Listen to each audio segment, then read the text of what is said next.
นอกจากการสนับสนุนช่องของเรานะครับผ่านการกดไลค์กดแชร์แล้วก็ Subscribe นะครับผมปัจจุบันนะครับผมช่องของเราได้เปิดช่องทางใหม่ๆนะครับผมเพื่อให้ผู้ชมนะครับผมและแฟนๆของช่องนะฮะสามารถให้การสนับสนุนช่องเล็กๆช่องนี้นะครับให้ได้ไปต่ออย่างต่อเนื่องนะครับและมั่นคงนะครับผมด้วยระบบสมาชิกนะครับผมที่ช่องเราเพิ่งเปิดขึ้นมานะฮะซึ่งทุกคนสามารถที่จะกดสมัครนะครับผมสมาชิกนะครับผมที่ปุ่มจอยนะครับผมหรือปุ่มสมัครสมาชิกนะครับผมที่มุมขวาล่างใต้คลิปนะครับผมหรือมุมขวาบนในหน้าต่างของช่องนะครับผมเพียงเดือนละ50 บาทเท่านั้นนะครับผมโดยมีสิทธิพิเศษมากมายไม่ว่าจะเป็นตราประทับแสดงระดับหลังชื่อนะครับผมเป็นรูปเรือชิปเปอร์ที่ออกมาแบบอย่างสวยงามนะครับผมพร้อมกับอีโมจินะครับเป็นรุ่นพี่แฮมชิปเปอร์นะครับผมสุดน่ารักนะครับซึ่งใช้ในการพูดคุยนะครับผมในช่องคอมเมนต์พร้อมสิทธิพิเศษต่างๆมากมายที่กำลังจะตามมาในอนาคตนะครับผมอีกอย่างหนึ่งคือทั้งการชมคลิปแบบ Exclusive นะครับก่อนใครนะครับผมหรือโอกาสที่จะได้ทำกิจกรรมต่างๆร่วมกันในอนาคตนะครับผมก็สำหรับสมาชิกเท่านั้นนะครับผมที่เก็บสิทธิ์นี้เอาไว้ให้กับทุกๆท่านนะครับ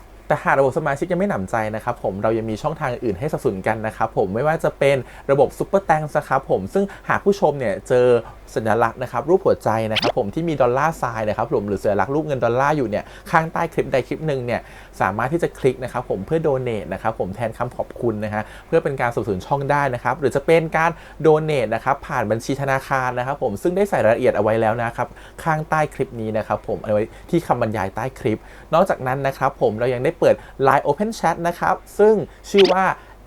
ATS Channel Family นะครับผมก็เลยขอเชิญชาวช่องทุกคนนะครับผมเข้าร่วมห้องแชทได้โดยไม่มีค่าใช้จ่ายใดทั้งสิ้นนะครับผมเอาไว้พูดคุยแลกเปลี่ยนข่าวสารกันนะครับผมในครอบครัวของเราและผมได้จัดทำสติกเกอร์ลายรุ่น Lovely พี่แฮมนะครับชิปเปอร์นะครับเอาไว้เป็นสติกเกอร์ที่ใช้พูดคุยกันด้วยนะครับจะได้ใช้คุยกันในกลุ่มก็น่ารักดีนะครับผมหรือจะเอาไปใช้คุยกับเพื่อนๆส่วนตัวก็ได้นะครับไม่ติดอะไรเลยนะครับผมตั้งใจทำออกมามากๆนะฮะเพียงชุดละ35 บาทเท่านั้นนะครับผมใช้ได้ตลอดชีพนะครับผมก็หวังว่าทั้งหมดนี้นะครับผมจะเป็นเรื่องราวดีๆที่จะเกิดขึ้นกับช่องของเราและชาวช่องของเราทุกคนนะครับผมเพื่อมุ่งหน้าต่อไปสู่ปี 2023 ปีนี้และก้าวต่อไปด้วยกันอย่างมั่นคงนะครับผมอย่าลืมสนับสนุนกันนะครับขอบคุณครั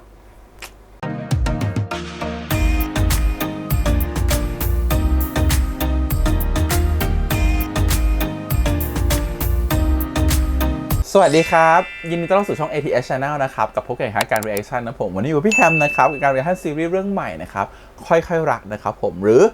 Step by Step นะครับผมซีรีส์เรื่องนี้เรารอกันมาเนาะ Office อีกหนึ่งเรื่องนะครับผมที่เราจะได้ดูกันในช่วงนี้นะครับผมว่าเป็นซีรีส์ใหม่แล้วก็ตอนนั้นดูแล้วหูประทับใจมากได้ไปงานเปิดตัวด้วยนะครับรู้สึกว่าดูตัวอย่างไปแล้วก็ชอบนะครับผมรู้สึกว่าเป็นอะไรที่แบบว่ามันมีความอมยิ้มมีความน่ารักมีความขำอยู่ในนั้นนะฮะอีกอย่างหนึ่งคือมันมีความเป็น Office จ๋าๆมากๆเลยตอนที่เราดูเทรลเลอร์นะครับคิดว่ามันต้องเป็นอะไรที่สนุกสนานมากๆแน่ๆเลยเดี๋ยวลองมาดูกันดีกว่าว่าจะเป็นยังไงนะครับผมกับเรื่องนี้เนาะเอาแบบหัวแบงค์ๆนะครับไม่เคยอ่านนิยายมาก่อนเลยนะครับผมก็คิดว่าสตาร์ทไปพร้อมๆกันทุกคนเนี่ยแหละและอีกอย่างหนึ่งก็คือว่าซีรีส์เรื่องนี้นะครับผมค่อนข้างที่จะมีความหลากหลายด้วยนะครับผมไม่ว่าจะเป็นหลากหลายในกลุ่มคนที่เจอในออฟฟิศต่างๆนะครับผมรวมถึง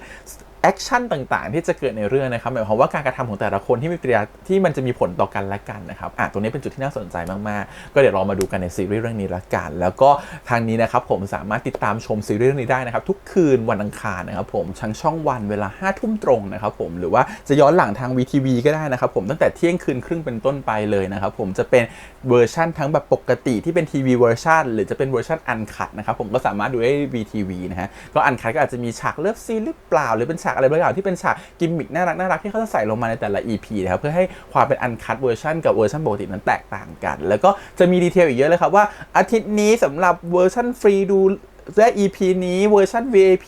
สำหรับดูได้ EP นี้นะครับหรือจะเป็นอันคัทเวอร์ชันดูได้ EP นี้ก็ลองไปศึกษารายละเอียดดูแล้วกันนะครับผมที่แน่สามารถติดตามได้ใน VTV นะครับผมส่วนแฟนอินเตอร์รู้สึกจะดูได้ในกาอูลาลานะครับที่เป็นยกเว้นประเทศไทยญี่ปุ่นซัมติงนะครับผมก็ลองไปศึกษาหารายละเอียดกันละกันโอเคเดี๋ยววันนี้เพื่อไม่เป็นการที่เราจะไม่ทำตามกฎระเบียบแล้วกันนะครับของทางที่เขาประกาศออกมาของการ reaction เพราะฉะนั้นเราจะ react เวอร์ชันที่เป็นทีวีเวอร์ชันเท่านั้นแล้วก็ไม่ใช่ uncut เวอร์ชันเพราะฉะนั้นถ้าใครอยากดู uncut เวอร์ชันนะครับให้ไปดูได้ใน VTV นะครับผมไม่ต้องคาดหวังว่าพี่แฮมจะ uncut เวอร์ชันมาแล้วกันถือว่าพี่แฮมทำตามกฎระเบียบที่เขาประกาศออกมาเรียบร้อยแล้วนะครับเพราะฉะนั้นเราจะ react กันเวอร์ชันที่เป็นทีวีเวอร์ชันแล้วทำตามกฎก็คือต้อง react ไม่เกิน 60% ของเนื้อหาเพราะฉะนั้นในอย่างตอน EP 1เนี่ยเราเห็นนะครับมี43นาทีเราก็จะ react ได้ประมาณสัก ราวๆ25 นาทีนะครับผมของเนื้อหานะครับ25-26 นาทีของเนื้อหาก็ประมาณนี้นะครับผมไม่เกิน 60% นะฮะเพิ่งเป็นไปตามกฎที่ตกลงกันไว้เพราะฉะนั้นก็ถ้าใครอยากดูแบบเต็มเนื้อหาเต็มก็ไปดูย้อนหลังได้ใน VTV แล้วกันนะครับโอเคเข้าใจตามนี้นะครับสำหรับทุกคนนะครับอย่ามาเดี๋ยวกลัวจะมีคอมเมนต์มาถามว่าทำไมถึงเวอร์ชัน React ไม่เต็มตรงนี้นั่นก็ไปหาดูได้จากทางถูกต้องแบบ VTV แล้วก็ดูแบบจอใหญ่จอเต็มๆนะครับไปชมกันได้เลยนะครับโอเคเดี๋ยววันนี้เรามา reaction กันกับ EP ที่1นะครับผมเชื่อว่า25 นาทีถ้าจะได้ดูต่อจากนี้แหละตอนที่เราพี่แฮมตัดออกมาแล้วเนี่ยเชื่อว่ามันจะเข้มข้นแน่นอนเอาแต่เนื้อมาเน้นแน่นอนนะครับคิดว่าทุกคนดูแล้วก็จะเข้าใจแหละถ้าไม่เข้าใจก็ไปดูเอาเองต่อในเวอร์ชัน VTV แล้วกันนะโอเคเดี๋ยวไป react กันดีกว่านะครับผมก่อนอื่นเลยขอบคุณก่อนนะครับผมทาง D-Hub นะครับผมแล้วก็ทาง VTV ที่อนุญาตทำ reaction ได้นะครับไปดูกันเลยครับผมกับ Step by Step ครับผมค่อยๆรักครับผม EP ที่1ไปเลยอรุณสวัสดิ์ลูกพัดขอให้เช้าวันนี้เป็นวันที่ดีนะลูกเริ่มงานวันแรกพี่ดูจะเอ็นดูเป็นเด็กน้องใหม่น่าจะดีอย่างเงี้ยพี่จะเอ็นดูเป็นพิเศษขนมนะจ๊ะขอบคุณครับพี่หญิงพี่หญิงส่งสไลด์ไปให้แล้วนะฝากแปลด้วยพี่ใช้ประชุมกับทีมแบรนดิ้งวันจันทร์บ่ายโมงประสบการตลาดมาด้วยนะวันจันทร์ทีมแบรนดิ้งวันจันทร์บ่ายโมงพูดทวนสิวันจันทร์บ่ายโมงขอบคุณมากนะจ๊ะแถมซามิดา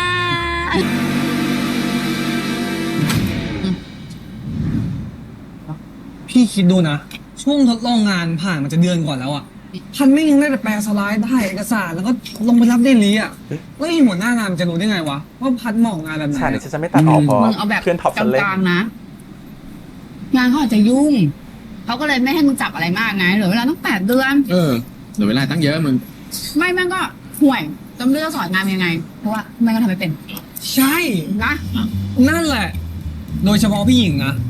ทำงานมากี่ปีแล้ววะภาษาอังกฤษง่ายๆยังเครียดแปลอ่ะทำไมไม่ทำสไลด์เป็นภาษาอังกฤษไปเลยอ่ะไหนมึงลองเล่าสิพนักงานบริษัทอันดับต้นๆของประเทศเป็นไงเล่ากูฟังนึกแล้วว่าขนลุกอ่ะไปอยู่โลกที่3เลยเริ่มจากแก๊งผู้หญิงก่อนนะประหลาดมาก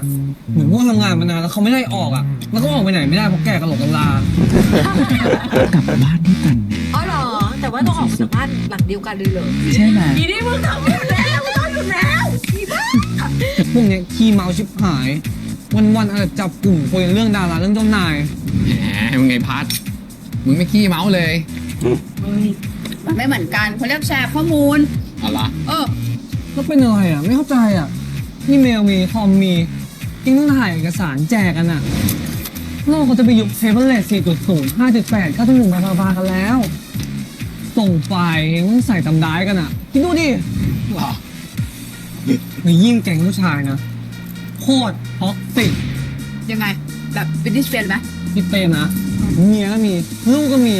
ยังจะมาพูดจาลามกเรื่องใส่พนักงานผู้หญิงแผนกอื่นอีกอะทำท่าอย่างเงี้ยอ่อยพี่ป่ะน้องอันนี้ซีเรียสนะอันนี้ซีเรียสมันอ่อยเลยมันเกลียดแค่ต่างๆที่พอเล่นกันเสร็จขำกันเองคิดว่าหล่อชิบหายแม่ชิบหายไปกดคนอื่นอะอันเนี้ยกูไม่โอเคนะอันนี้ไม่โอเคแจ้งหัวหน้าไม่ได้วะไม่แน่นะเชื่อยชอบหยวนอยากจะออกแล้วแหละคงไม่มีประโยชน์อะไรอะ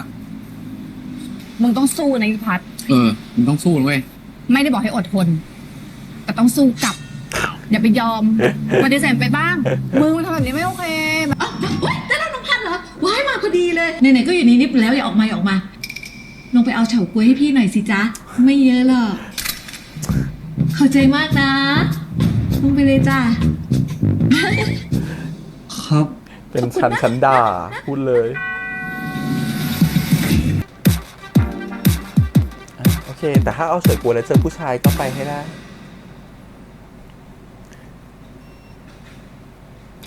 ถ้าจะเอาเฉาก๊วยแล้วไปเจอพรหมลิขิตก็ยอมเมื่อไหร่ที่งานบั่นทอนจิตใจของเราเกินไปก็ต้องลองถอยมาสักก้าวขอโทษนะครับให้ผมเฮ้ยขอบคุณเฉาก๊วยป้า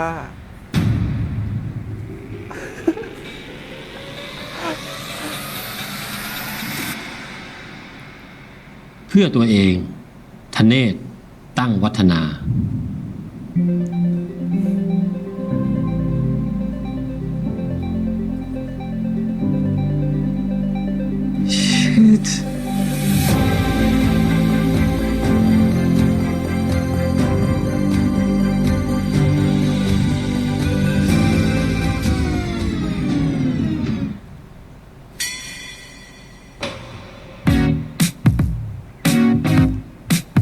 อย่างน้อยชากังราวก็เป็นเหตุ ผมถือเองดีกว่าครับ อ๋อ ไม่เป็นไรครับ น้องว่าสูงอะนะ พอเจอพี่แมนไป ผมขอโทษ สูงเลย นะครับ ขอโทษจริง ไม่เป็นไรครับ เช็ดออกไปแล้ว ๆ งั้นขอบคุณนะครับที่ช่วยถือ ยินดีครับ ถึงแล้วครับ เดี๋ยวผมถือต่อ ครับ ขอบคุณนะครับ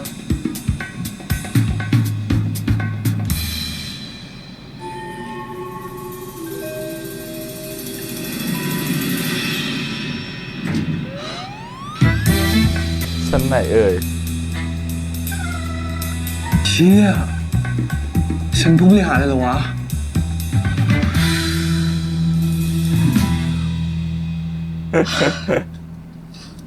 เหลือแค่3 แก้วเองเหรอพัดหกไปทั้งแก้วนึงอ่ะ ขอโทษด้วยครับพี่หญิง ขอโทษจริงๆครับ เดี๋ยวพัดใจายเองก็ได้นะครับ ก็ถือซะว่าพี่ลดน้ำตาลก็แล้วกัน พัดอย่าลืมโอนมาที่เลขบัญชีเดิมนะ ได้ครับ ลงไปเอาให้ ยังต้องมาจ่ายตังค์ให้เขาอีก อย่าลืมเข้าไปโหวตเลือกร้านเลี้ยงส่งพี่วิรุณเมเนด้วยนะจ๊ะ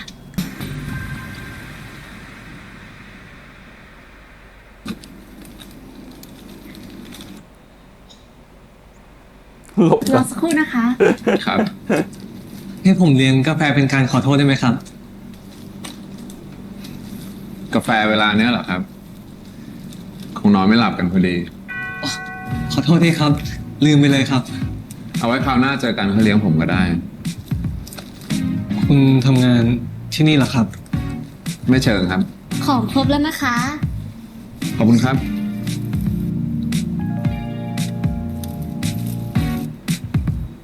หมดร้าน คุณเหมาเบเกอรี่กลับบ้านหมดเลยเหรอครับ พอดีร้านเขาจะปิดแล้วนะครับ ผมเห็นมันลดราคาอยู่ พอเขาทำวันต่อวันเนี่ย ของที่เหลือไงมันก็ต้องทิ้งอยู่แล้วทั้งๆที่มันยังไม่เสีย วันไหนผมผ่านมาผมก็แวะเหมากลับตลอด Food waste ครับ เบเกอรี่เนี่ยถ้าเป็นในตู้เย็นมันก็ยังเก็บได้อีก 2-3 วัน แบ่งไปไหมครับ ไม่เอาหรอกครับ เกรงใจ แน่ใจนะครับว่าจะไม่แบ่งไป แค่มีดีเนาะสองคนเนี้ยน่ารัก ถ้างั้นหมอ อะ ไปแบ่งแล้วนะ ครับ ดูในเทรลเลอร์ยังไม่รู้ไม่ ไว้เจอกัน ไม่มี ครับ ออร่าขนาดเนี้ย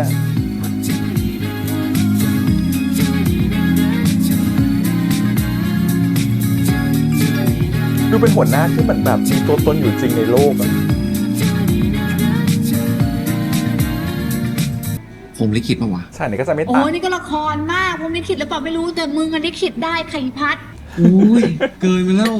ว่าจะเป็นผู้ชายก็ได้ปะ โอ้มึงก็ผู้ชายมึงเป็นผู้หญิงมั้ง นี่กูจะบอกให้นะ เดี๋ยวเนี้ยพวกที่เป็นเก้งเป็นใบอะเยอะแยะมึงต้องกล้าๆหน่อย เสียชื่ออีพัดหมด น้องพัดคนที่เคยมั่นใจ ตอนฝึกงานกับกูไปไหนแล้ว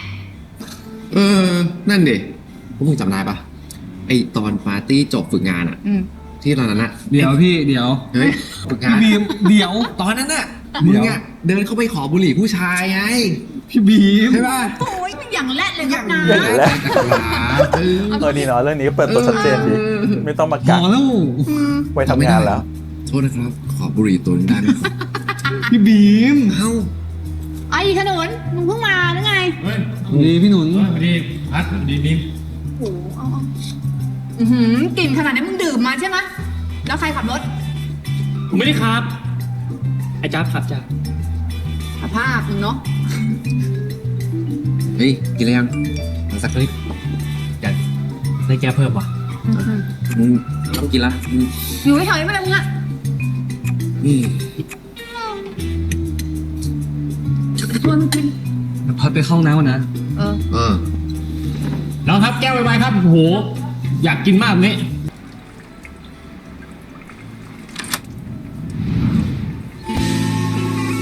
อ๋อ น้องชาย ของบอส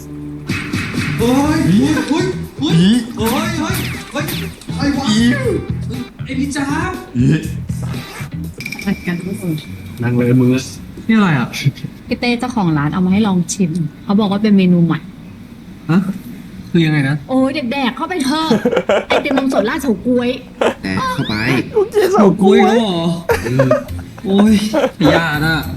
ไม่กินใช่ปะจ้าขอนะ ไม่ต้องเลยไม่กิน กินเลย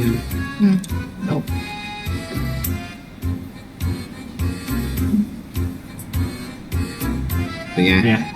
อร่อยอ่ะ พีกมาก อร่อยใช่ ขอกินหน่อยสิพัด เขาเข้าไปสิทำไมอ่ะพี่จ๊าบพี่มาขายกันแถวนี้เหรอ อ๋อใช่ อ๋อเนี่ยพัดรุ่นน้องแอดที่เป็นแฟนขนุนน่ะ อ๋อ ส่วนเนี่ยเจนเป็นโปรดิวเซอร์ของบ้านเจง เปิดตัวครบหมดเลยเนาะ สวัสดีครับคุณเจน พัดหัวซองร้านเนี่ยอร่อยนะเคยกินยัง พี่ชายเขาไปแจกทุกคน ได้ละค่ะ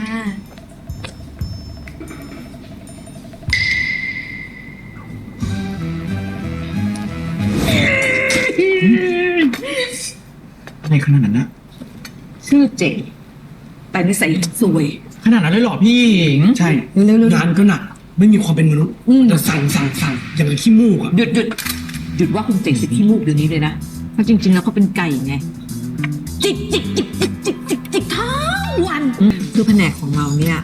พอตั้งแผนกมาใหม่ๆอ่ะเมเนคนแรกอ่ะ ดีมากประเสริฐน่าเคารพบูชาแกจำได้ไหมแต่เขาอยู่ได้ไม่นานไงนี่ตาเจ๋งนี่ก็มาแทนค่ะ คือตอนเขามาแรกๆอ่ะ พวกฉันก็ยังกรีดอยู่ เพราะว่าเขาหน้าตาดี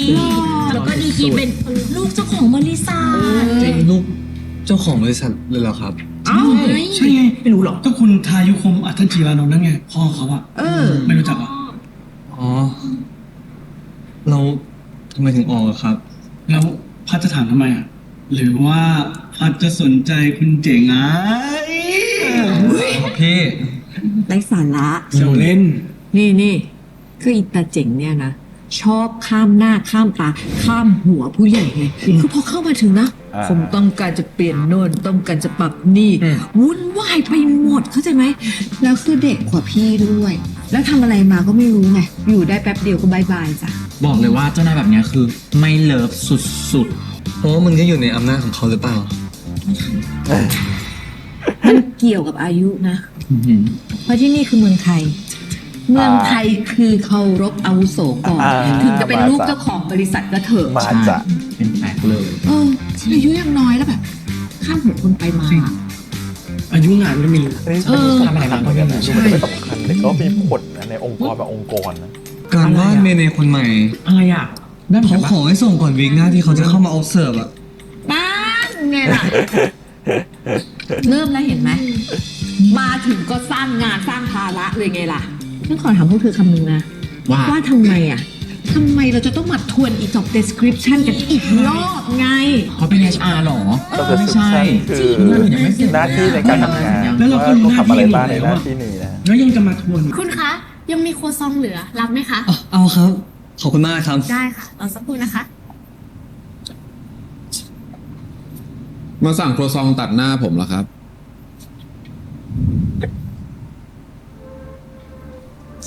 ชอบเขาแหละ สวัสดี เรา ครับ อะเราชอบเขาแหละพูดเลยเนี่ย เจอกันอีกครั้ง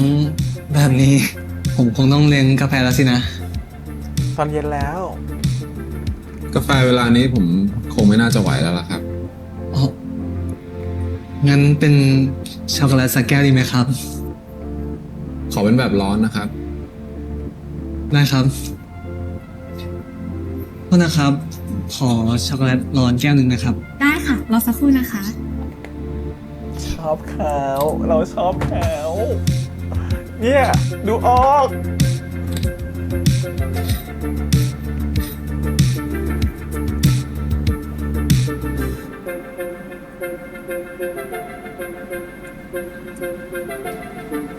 จริงๆผมชอบโครัวซองร้านนี้มากเลยนะครับ ราคาไม่แพงแล้วก็วัตถุดิบดีด้วย อร่อยนะครับ ผมเพิ่งเคยได้ลองเลย แต่ผมว่าร้านน่าจะมีให้สั่งล่วงหน้านะครับเอาให้ลูกค้ามาพิกอัพแล้วไป แต่ถ้าเกิดไม่จ่ายเงินล่วงหน้าแล้วมีคนโทรมาสั่งแกล้ง ก็น่าจะแย่หน้าดูนะครับ ไม่หรอกครับ สั่งผ่านเพจแล้วก็ชำระเงินล่วงหน้าผ่าน QR ไม่ยากเลยครับใช้แอดมินคนเดียวก็ยังไหว แถมไม่ต้องลงทุนเยอะด้วยเผลอๆลูกค้าอาจจะเยอะกว่าเดิมอีกนะครับ เพราะว่าโซนเนี้ยคนเร่งรีบ ผมเลยคิดว่า Grab and Go น่าจะตอบโจทย์อยู่นะครับ น่าสนใจดี คุณทำงานอยู่ดิจิตอลมาร์เก็ตติ้งเหรอครับ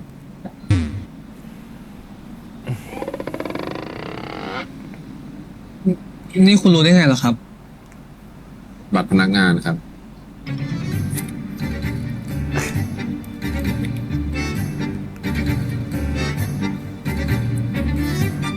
นี่คุณแอบอ่านเหรอครับ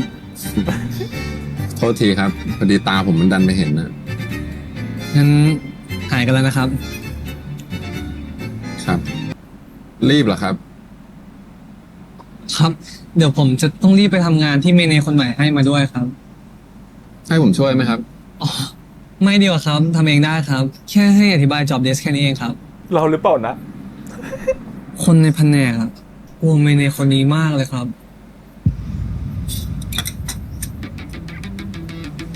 ไม่หรอกครับ เห็นว่าเปียบชอบจิกเป็นไก่ มีดีแค่ตัวหอมกับหล่อ สั่งอย่ามาขี้มูกอ่ะ ใส่สวยคนเขาเกลียดกันทั้งแผนกแล้วจ้า บอกเลยว่าเจ้านายแบบเนี้ยคือไม่เลิฟสุด แล้วคุณเชื่อไหมครับ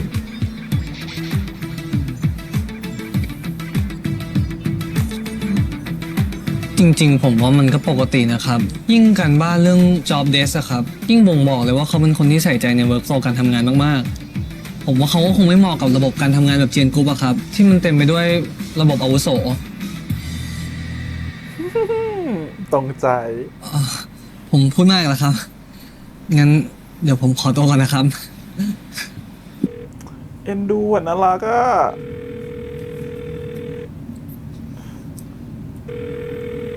ไงพัด พี่แอะ ว่า ขอยิ้มทีอะน้องไปไม่ถูกเลยอะ แล้วมึงถามชื่อเขายังก่อน ยังเลยว่ะพี่ ไม่กล้า เขาดูสูงส่ง มาดผู้ดี แค่ใส่เสื้อเชิ้ตยังดูรวยอ่ะ อ่ะ กูขอกำลังเสริมแป๊บ กำลังเสริมอ่ะ ว่ายังไง เรื่องผู้ชายใช่ไหม โอ้ไม่ผิดค่ะ มึงบอกน้องหน่อยสิน้องไม่มั่นใจเลยอ่ะ ไอ้พัดเอ้ยเอาเลยมึง ลุย มึงไม่ต้องเสียละ อย่างมากเนี่ยก็แค่หน้าแตก เรื่องผัวกูเนี่ย อะไรอ่ะ มึงเมาอะไรกูอีกอ่ะ มันไม่ง่ายขนาดนั้นป่ะพี่ เราพัดก็ยังไม่อยากมีความรักอะไรตอนนี้ด้วยอ่ะ กลัวจะเจ็บ แล้วเดี๋ยวก็เป๋อีกอ่ะเราพัดยังไม่มีอะไรเป็นชิ้นเป็นอันเลยอ่ะ มันยังไม่ปรึกษาหรอกจ้ะ โอ้โห พี่หนน มึงสอนน้องหน่อยสิ ไอ้พัดอายุยังน้อย มึงล้มกี่ครั้งเนี่ยมึงก็รู้ได้ใหม่เสมอแหละ แล้วที่ยิ่งเรื่องความรักนะ ใส่เต็มข้อไปเลย พี่พัด25แล้วนะ อีกไม่กี่ปีจะ30แล้วอ่ะ แก่แล้ว โอ้ยอย่าพูดเรื่องแก่กันค่ะ 30เนี่ยเขาไม่ได้เรียกว่าแก่เว้ยเขาเรียกแซ่บเนี่ยเองพวกกูเนี่ย นี่พัด ถ้ามึงรู้มึงแก่นะ มึงก็ต้องรีบหา ไม่ใช่ไม่หา ถูกต้อง แล้วถ้าได้คนรวยนะ โอ้โห ฟาสต์แท็ก โอ้ยพี่ไปกันใหญ่แล้วพันไม่ใช่คนอะไรแบบนั้นนะ วิพัฒน์แต่มึงว้าวุ่นเรื่องคนนี้มาหลายวันแล้วนะ มึงชอบเขาแหละอาการน่ะเนอะ ใช่แหละ มึงชอบเขา เขาทำงานเก่งอ่ะพัดก็เลยอยากทำงานกับเขาด้วย กูไม่คุยกับมึงแล้วค่ะ มึงอะชอบเขา เธอมาก ไปด้วย พอชอบเขาก็บอกกูมา ฉันเห็นแล้วแต่เธอส่องครัวซองแล้วจ้ะ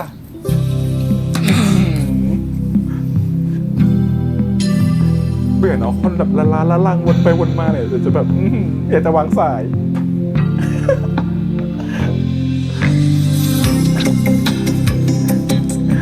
นี่นะดูดวงไพ่ยิปซีให้ใครหลายคนนะ อย่างนี้เลยโอ้คงไม่ได้ใช่หรอกไม่ได้ชอบเขาหรอกเดี๋ยวจะส่งขึ้นรถขึ้นไปบอกว่าเธอชอบใคร พี่หญิง พี่หญิงรู้ว่าน้องพัดเหนื่อยถ้าพัดไม่ช่วยพี่หญิงจะต้องตายแน่ๆเลยน้องพัดพรุ่งนี้พี่หญิงมีพรีเซนต์ยังไงล่ะแล้วเนื้อหามันเปลี่ยนแล้วพี่หญิงก็คีย์เข้าไปแล้วมันเละหมดเลยอ่ะพัดช่วยพี่หญิงได้ไหมช่วยแปลแล้วก็ช่วยจัดหน้าให้นิดเดียวเองได้ไหม ถึงแล้วเจ๊อยู่โต๊ะไหนอ่ะ มึงกูกลับกันแล้วอีจ้ามันเมาจนอ้วกแตกสลบไปแล้ว ฮะ พี่จ้าปะนะ ฉลองไงงานที่มันโดนแคนลูกค้ากลับมาเอามันเหมือนเดิมแล้ว เจ๊ อะไรวะ พาเจอผู้ชายคนนั้นที่ร้านด้วยว่ะ เอ้ารออะไรคะทักเลย ทักเลย ที่จะไม่ได้เจอกันอีก อาจจะไม่มีโอกาสหน้าแล้วนะมึง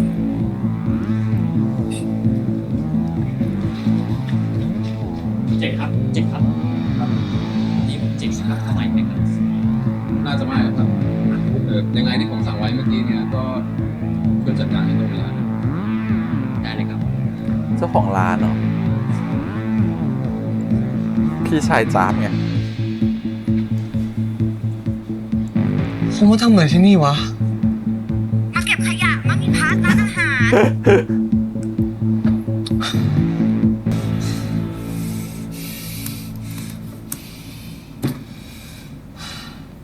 แกเขากินข้าวอย่างที่พี่วิรุณบอกจริงๆเพิ่งโดนด่ามาสดๆ ยังจะมาใช้กันอีกเหรอวะ หรือนี่คือเก่าแล้วเหรอเฮ้ยโอ้โห แกตั้งแต่ต้นงานเลยเหรอทำอย่างทุกวันมันก็ไม่ไหวเว้ย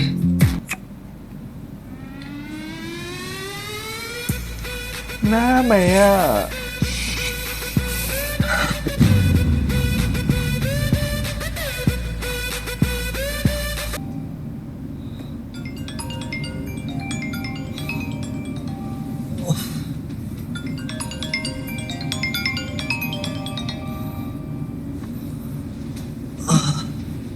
เชี่ย7 โมงกว่าแล้วเหรอวะ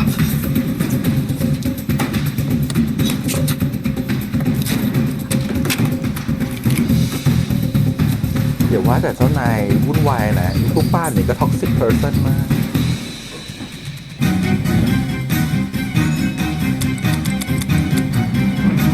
หยุดก้มดูเวลาได้แล้ว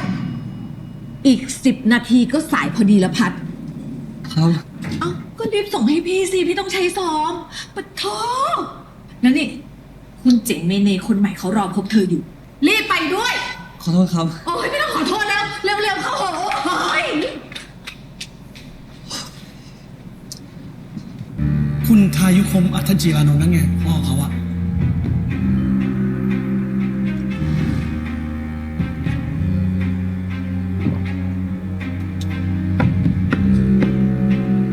ขออนุญาตครับ เชิญครับ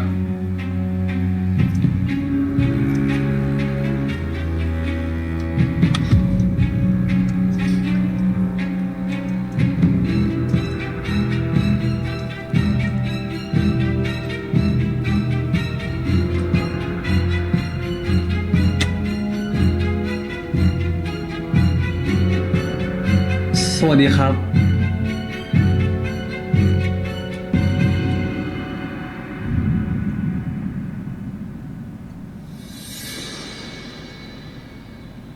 เจอกันอีกแล้วนะครับ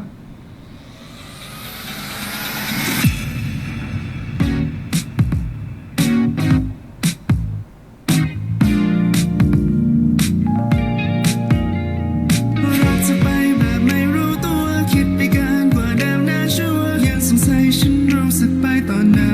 น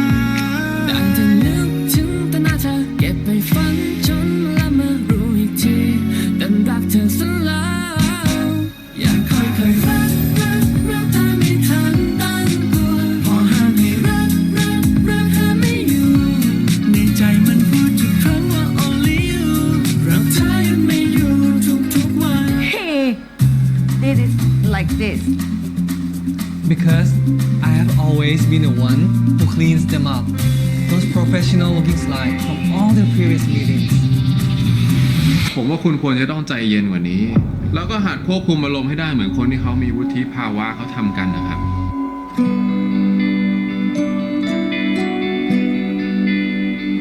ทำไมกูไม่รู้ว่าพัดกลับมาไทยแล้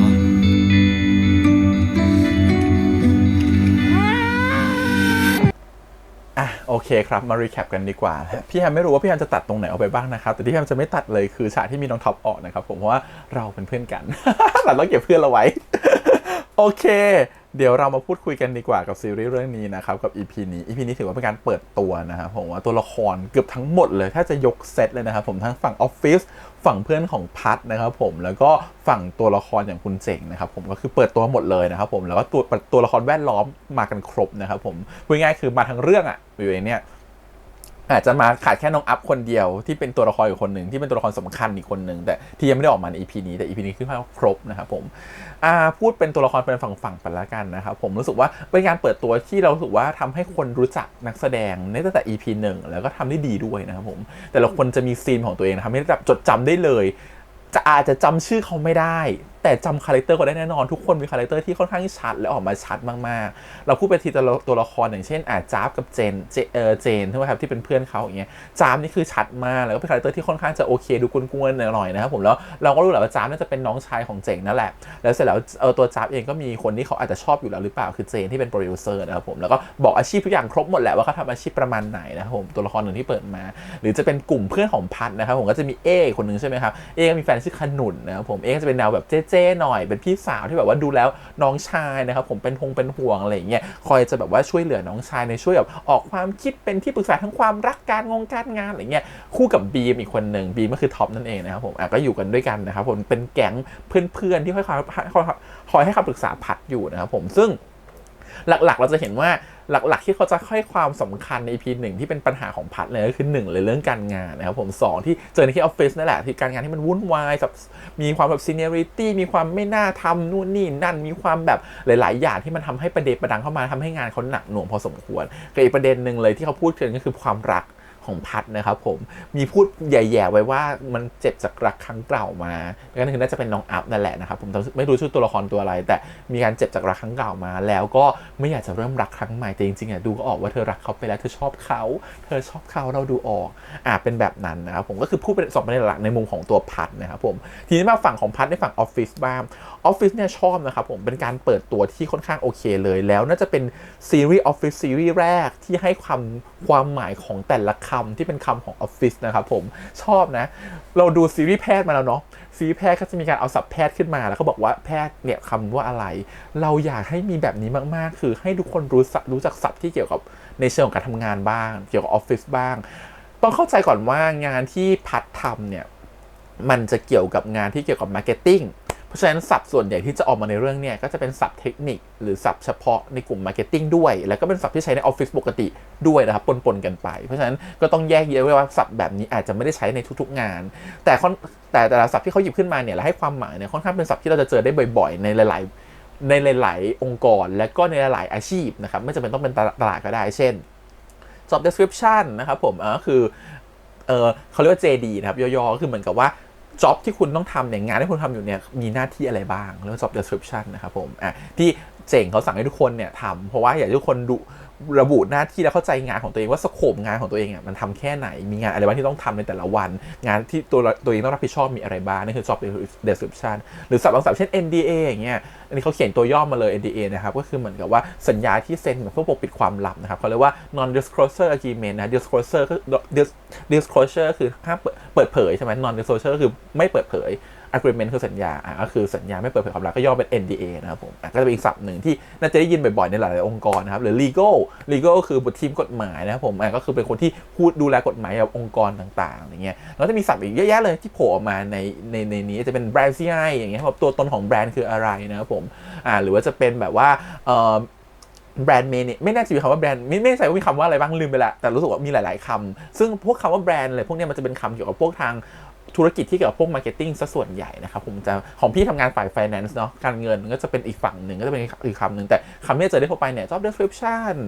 นะครับ NDA พวกเนี้ยก็คือเป็นซ้ำที่เจอได้บ่อยๆทั่วไปในหลายๆงานนะครับผมชอบไหมชอบนะครับชอบที่การที่คุณได้ใส่แมสเซจแบบนี้เข้ามาทำให้คนฟังรู้สึกว่าเฮ้ยที่เราเคยได้ยินคำนี้มาอ๋อมันเป็นว่าอย่างนี้หรอเราเคยได้ยินคำนี้มามันเป็นอย่างนี้หรออย่างเงี้ยรู้สึกว่ามันเป็นการทำให้คนเข้าใจเนื้อหาของความเป็นออฟฟิศมากขึ้นด้วยแล้วก็อินเข้าไปกับมันมากขึ้นด้วยนะครับผมตัวนี้ถือว่าโอเคเลยนะครับผมในการเปิดตัวฝั่งออฟฟิศเนาะส่วนฝั่งออฟฟิศก็ฟังเห็นฝั่งคมออฟฟิศในหลายๆมิติด้วยมีทั้งคนที่เป็นเหมือนกลุ่ม sexual harassment นะครับส่วนอันนี้ไม่โอเคเลยนะครับผมคงต้องมีอะไรสักอย่างเป็นบทเรียนในองค์กรแหล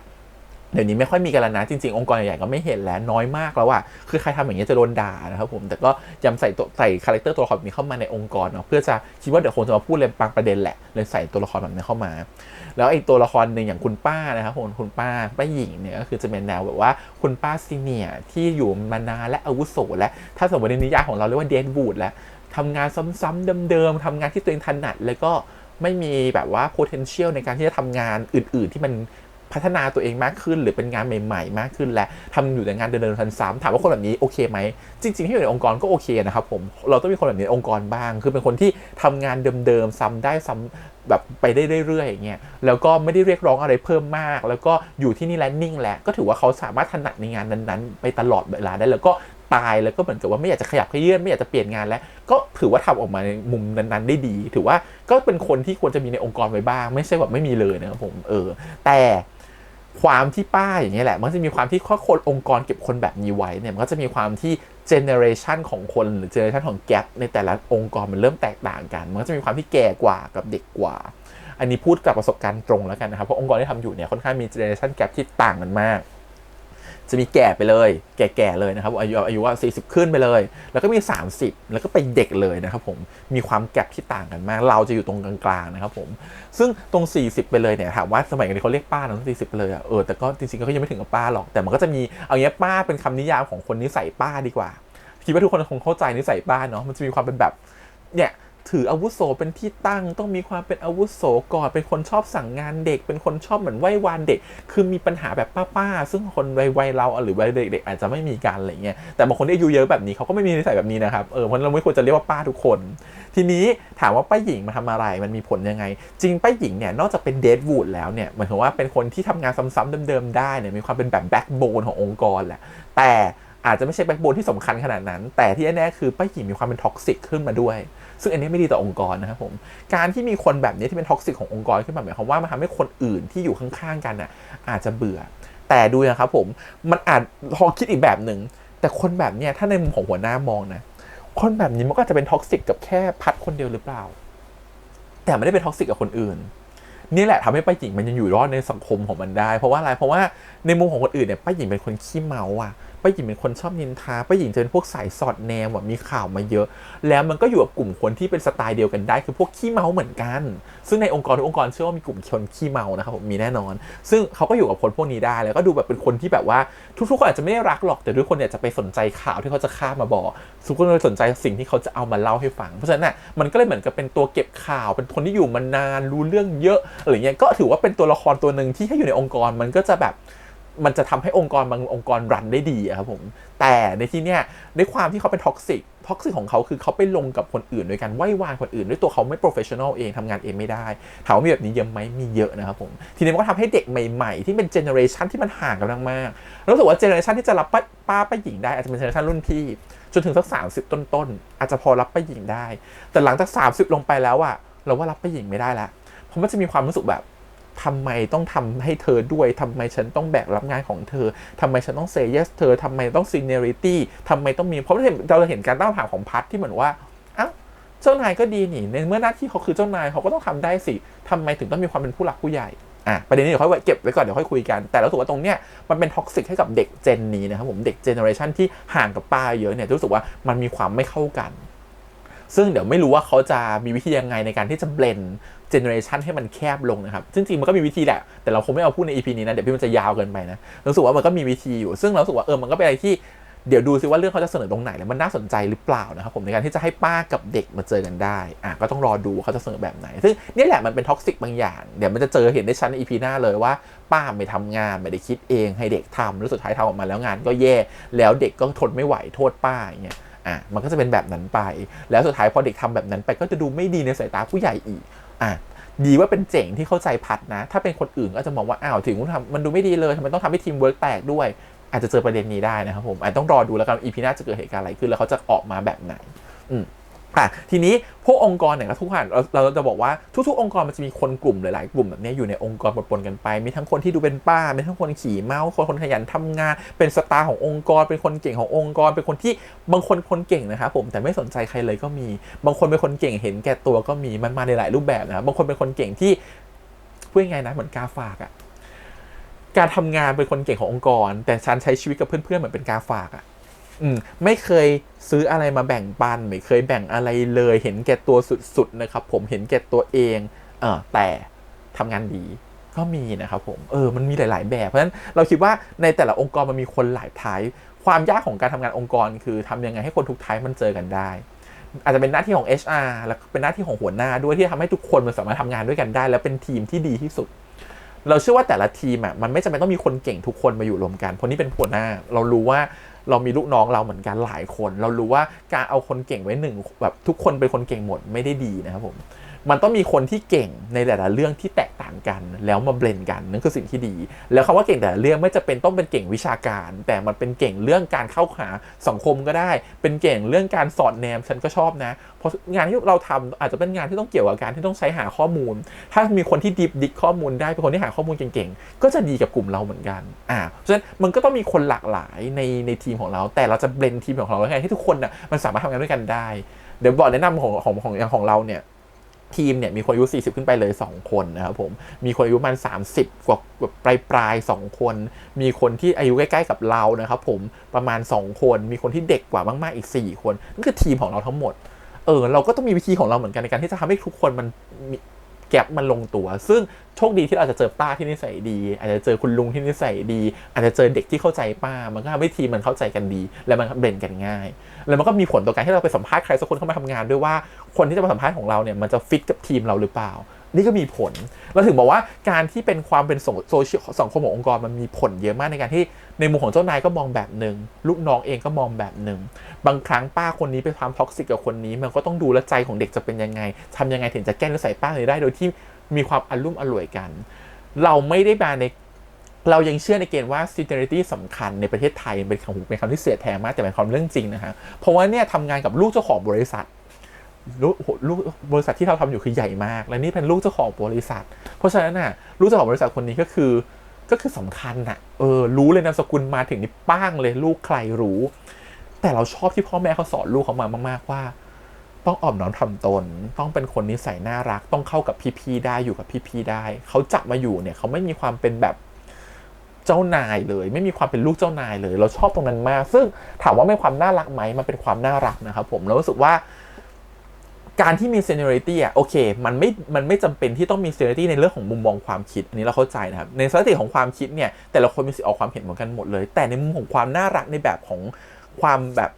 พูดคุยกันมีความอ่อนน้อมกันรู้จักแบบเคารพนะครับรู้จักว่าเป็นผู้ใหญ่กว่าเด็กกว่าโอเคมันอาจจะไม่จำเป็นในแง่ของเราก็จบเราอยู่เมืองนอกรู้สึกว่ามันไม่จำเป็นในแง่ของการที่เมืองนอกเขาจะไม่มีตรงนั้นหรือว่า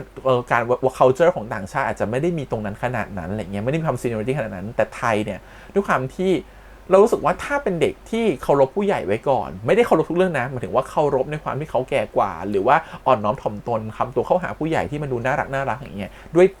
ด้วยวาทีการพูดที่มันน่ารักอะเรารู้สึกว่ามันมีแต้มต่อมากกว่าคนที่ทำตัวแข็งกระด้างอะเพราะต้องเข้าใจก่อนว่าเราไม่สามารถจะเปลี่ยนธรรมชาติของใครคนใดคนหนึ่งได้ในทันทีเราไม่สามารถจะบอกว่าป้าโลกเปลี่ยนแล้วป้าต้องเปลี่ยนแบบนี้ถูกปะงั้นเมื่อเราเปลี่ยนคนได้ไม่ทันทีเช่นตัวเราเหมือนกันก็เราก็เปลี่ยนไม่ได้ทันทีเหมือนกันนะครับผมมันสิ่งที่เราทำที่สุดคือเราไม่สามารถจะแก้เขาได้ว่ะแต่สิ่งที่ทำไม่ดีที่สุดคือแก้ที่ตัวเองก่อนเว้ยเพราะฉะนั้นการที่จูนทัศนคติให้มันโอเคก็จะดีกว่าการที่ต้องไปปรับว่าให้เขาอย่าสนใจเรื่อง seniority เพราะฉะนั้นถ้าเรามองว่าถ้า seniority ไม่สำคัญก็ไม่เป็นไรแต่อย่าแข็งกระด้างจนการความแข็งกระด้างของเราไปทำร้ายความสัมพันธ์ของการที่คนที่เขามองว่า seniority สำคัญพูดแบบนี้มันเข้าใจยากไหมความรู้สึกคือเหมือนกันถ้าเราไม่ชอบ seniority ไม่ชอบคนที่แก่กว่ามาทำดูมาดบาดใหญ่กว่าเด็กกว่าเราก็ไม่ต้องพูดเราก็ไม่ต้องไปแอคชั่นแต่เราก็ไม่ต้องไปทำเกลียดเขาเหมือนกันมันคือคำตัวกลางๆไว้อะครับผมเพื่อรู้สึกว่ามันไม่เป็นความบาดหมางกัน แต่ถ้าสมมติว่าเราโอเคกับสิ่งที่การทำแบบนั้นเรารู้สึกว่ามันก็เป็นความน่ารักแบบนึงเหมือนกันที่รู้สึกว่าเราก็จะเคารพผู้ใหญ่อ่อนน้อมถ่อมตนนะครับผมถ้ามันไม่ได้เป็นความเฟซของคุณนะแต่ถ้าหัวมันขู่ดูขัดใจเหลือเกินมันรู้สึกมันทำไม่ได้มันอึดอัดฉันไม่ชอบการทำแบบนี้ก็เป็นตัวคุณที่ดีที่สุดแต่เป็นตัวคุณโดยที่ไม่ไปบาดหมางคนอื่นแล้วว่าอันนี้คือโอเคเพราะลูกน้องเราก็มีแบบนี้เหมือนกันที่แบบฉันไม่โอเคกับการที่ฉันต้องทำตัวแบบว่าเคารพอ่อนน้อมกับป้าจะคุยกับป้าก็คุยแบบปกติแต่สุดท้ายมันก็ต้องมีความนิดนึงอ่ะมันเหมือนกับแบบเราคุยกับคนแก่กว่าไม่รู้นะอาจจะเป็นคนติดนิสัยมันนะด้วยความที่วัยของเรามันเป็นวัยนี้มันจะติดนิสัยว่าคุยกับผู้ใหญ่กว่าอาจจะคุยด้วยวาจาที่นอบน้อมกว่าอย่างเงี้ยแต่ความนอบน้อมเนี่ยไม่ใช่เป็นการนอบน้อมที่ไม่รับฟังความคิดกันอันนี้รับไม่ได้ถ้าแบบว่าเธอต้องทำตามฉันเกิดก่อนเธอต้องทำตามฉันแก่กว่าเธออันเนี้ยไม่โอเคในฐานะองค์กรนะครับผมแต่ซึ่งป้าหญิงอย่างเงี้ยไม่ใช่คนที่โอเคไม่โอเคไม่ได้ป้าหญิงคือโอเคนะป้าหญิงคือไม่โอเคแต่สำหรับเรามันมีคนที่ในมุมของการที่เป็นผู้ใหญ่กว่าแล้วเขาเด็กเคารพผู้ใหญ่หรือในมุมของความน่ารักในเรื่องของมารยาทท่าทางแล้วว่าอย่างเงี้ยเป็นสิ่งที่น่ารักแล้วทำแล้วก็โอเคถึงจะไม่ทำก็ไม่เป็นไรแต่ทำแล้วก็ดีนะครับผมคิดแบบนี้เหมือนกันเพราะว่าสิ่งที่เราทำเรารู้สึกว่ามันทำเราก็มีคนที่เป็นเลขาที่แก่อายุกว่าเยอะๆมากนะครับวัยเกษียณแล้วก็มีคนที่เราต้องดูแลลูกน้องเราที่อายุแก่กว่าเราอย่างเงี้ยเพราะรู้สึกว่าการที่เรามีความเป็นseniority เข้ามาช่วยผสมนิดหน่อยมันเป็นอะไรที่มันดูน่ารักอ่ะสำหรับเรานะแล้วมันทำให้ทุกอย่างผ่านไปได้ด้วยดีและง่ายแต่ถ้ามันเป็นการฝืนตัวเองมากเกินไปก็ต้องแล้วแต่คนมีเทคนิคไม่เหมือนกันนะครับผมแต่รู้สึกว่าสิ่งที่เราทำมันโอเคประมาณนี้ดีกว่าซึ่งนี่แหละเราถือว่าในมุมของออฟฟิศเขาพูดเรื่องพวกนี้ออกมาแล้วมันครบถ้วนดีในหลายๆประเด็นตั้งแต่ EP 1 เลยชอบมากๆสิ่งที่ชอบอีกอย่างหนึ่งคือเป็นการเปิดตัวคู่เจ๋งกับพัทที่โอเคมากๆเรารู้สึกว่าตอนดูเทรลเลอร์เราไม่ได้หลงเสน่ห์เขา2คนมากขนาดนี้แต่พอเราได้เห็นเขา movement จริงๆใน EP 1 การเคลื่อนไหวการแสดง acting ต่างๆรู้สึกว่าเฮ้ยมันมีความเป็นธรรมชาติว่ะเราสามารถจะเจอพัทหรือเจอเจ๋งได้ในองค์กรจริงๆเมื่อกี้เราพยายามจะนึกภาพตามว่าเราจะเจอคนแบบนี้ในองค์กรไหมมีเพราะอย่างองค์กรที่เราอยู่มีคนหน้าตาดีกว่าพัดด้วยซ้ำแต่ไม่ได้เป็นดาร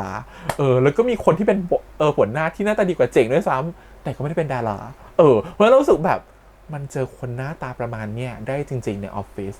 แล้วเขาก็เป็นคนที่มีเสน่ห์จริงๆด้วยแล้วก็กลับมาพูดถึงความรักของ2คนคือเป็นพัดเราก็ชอบเจ๋งพูดเลยเห็นแบบนี้คือแบบอบอุ่นดูโคซี่ดูนิสัยดีดูก็หน้าตาดีตัวสูงคือแบบดีหมดมันก็ไม่แปลกใจที่พัดจะชอบนะครับผมอาจจะชอบตั้งแต่ชากลางราวหล่นลงไปที่พื้นแล้วหล่นรองเท้าเขาหรือชอบตอนที่เขาไปซื้อครัวซองก็ไม่รู้ได้แต่ที่แน่ตอนที่เขามาอยู่ข้างหลังเราเนี่ยเราที่เราสั่งครัวซองอยู่เนี่ยเราได้ยินเสียงเขาเนี่ยเราชอบเขาดูออกชอบเขา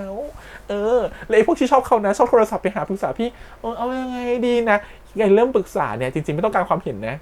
ต้องการแค่คนรับฟังเพราะจริงๆลึกๆก็คือชอบเขาแต่แค่เขามาบ่นมาอ้อยมาอิ่งให้กับพวกพี่ๆฟังให้พวกพี่หมั่นไส้เล่นแล้วก็รำคาญแล้วก็วางสายไปเยอะนะครับคิดว่าทุกคนก็เคยเจออันนี้เป็นคนดูไพ่ทาโร่ด้วยนะครับผมเวลาไปดูให้คนหรือใครสักคนนึงที่มาดูด้วยเนี่ยประเด็นเนี่ยเจอบ่อยมากเราชอบเขาหรือเปล่านะแค่ประโยคแรกที่เธอมาถามเธอก็ชอบเขาแล้วเธอก็ใจป่ะแต่เราจะบอกไปแบบนั้นก็ไม่ได้ก็ต้องเปิดไพ่หน่อยเปิดไพ่เธอชอบเขาแหละฉันรู้อะไรอย่างเงี้ยถ้าจะส่งขึ้นรถกลับบ้านไปว่าเธอชอบเขานะอะไรอย่างงี้ก็พูดไปตรงๆก็ไม่ได้เนาะก็ต้องพูดอ้อมๆอะไรอย่างงี้เพราะว่าถ้าบอกตรงๆไม่เชื่อไงเชื่อไพ่มากกว่าคน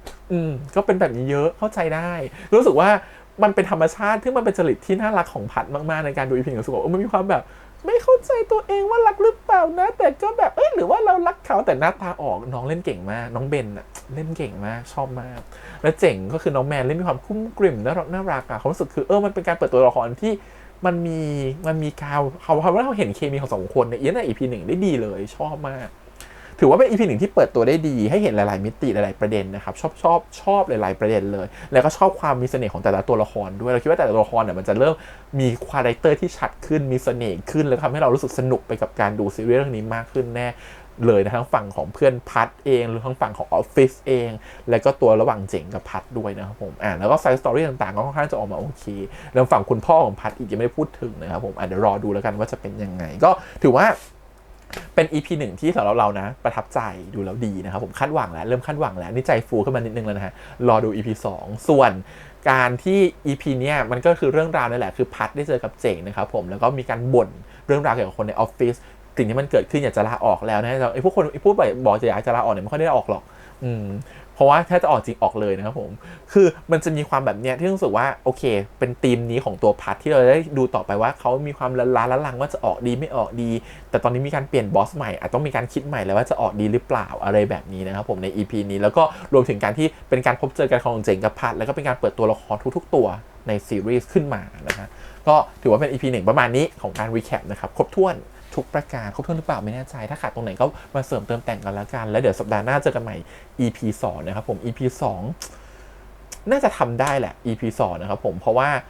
พอเจอ EP 2เสร็จแล้ว3กับ4เนี่ยพี่จะไม่อยู่เมืองไทยนะครับอาจจะต้องแบบว่ามาเจอกันอีกทีหลังตอน EP 4ไปแล้วอาจจะพี่จะทำรวบยอด3 4 5ประมาณนี้ครับผมเพราะว่าไม่ได้อยู่เมืองไทยช่วงนั้นนะครับผมโอเคแล้วก็เนื้อหา 60% นะครับอาจจะไม่ครบถ้วนหลายๆประเด็นนะครับผมคิดว่าอาจจะต้องตัดไปบ้างนะครับก็ขอโทษด้วยแล้วกันนะครับมันเป็นตามกฎเนาะโอเคไว้เจอกันใหม่ในสัปดาห์หน้าครับผมวันนี้พี่ประมาณนี้ขอบคุณอีกครั้งฝากกดไลค์กดแชร์กด Subscribe นะครับเดี๋ยวเราเสียงทาง YouTube Instagram Twitter แล้วก็ Facebook ครับอาจจะเป็นช่องที่ดูจริงจังไปหน่อยนะครับใครมาดูช่องนี้ช่องแรกก็จริงๆช่องเราเป็นธีมนี้นะครับผมจริงจังซีเรียสปรัชญาพูดคุยเยอะนะครับผมถ้าใครชอบก็ฝากกด Subscribe ด้วยละกันนะครับแล้วเจอกันใหม่ในครั้งหน้าวันนี้พี่แอมไปก่อนนะครับบ๊ายบาย